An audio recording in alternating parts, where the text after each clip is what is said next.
Vice President Harris declined to meet or even to speak with me. Suspending my candidacy is a heart-rending decision for me, but I'm convinced that it's the best hope for ending the Ukraine war and ending the chronic disease epidemic that is eroding our nation's vitality. 2/3 of American adults and children suffer from chronic health issues. 50 years ago, that number was less than 1%. So we've gone from 1% to 66%. In America, 74% of Americans are now overweight or obese, and 50% of our children. 120 years ago, when somebody was obese, they were sent to the circus. There were case reports done about them. Obesity was almost unknown. In Japan, the childhood obesity rate is 3%, compared to 50% here. Half of Americans have pre-diabetes or type 2 diabetes. When my uncle was president and I was a boy, juvenile diabetes was effectively non-existent. A typical pediatrician would see one case of diabetes during his entire career, a 40 or 50-year career.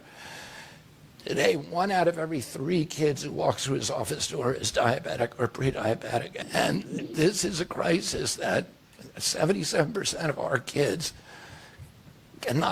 are too disabled to serve in the United States military. What is happening to our country? And why isn't this in the headlines every single day? There's nobody else in the world that is experiencing this. This is only happening in America. Why are we letting this happen?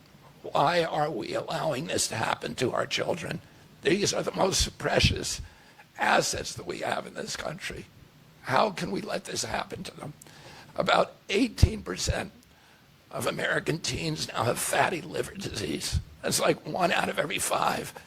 That disease, when I was a kid, only affected late-stage alcoholics who were elderly. Poor and minority communities suffer disproportionately. People who worry about DEI or about bigotry of any kind, this dwarfs anything. We are poisoning the poor. We are systematically poisoning minorities across this country. Industry lobbyists have made sure that most of the food stamp lunch program, about 70% of food stamps and about 70 or 77% of school lunches are processed foods. There's no vegetables. There's nothing that you would want to eat.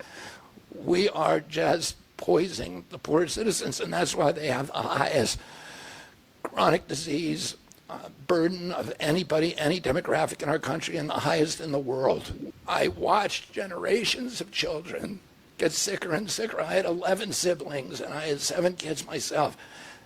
I was conscious of what was happening in their classrooms and to their friends, and I watched these sick kids, these damaged kids. In that generation, almost all of them are damaged. And nobody in power seemed to care or to even notice. For 19 years, I prayed every morning that God would put me in a position to end this calamity. The chronic disease crisis was one of the primary reasons for my running for president.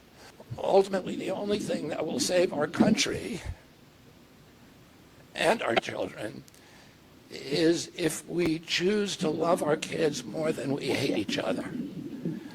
That's why I launched my campaign to unify America. Instead of vitriol and polarization, I will appeal to the values that unite us.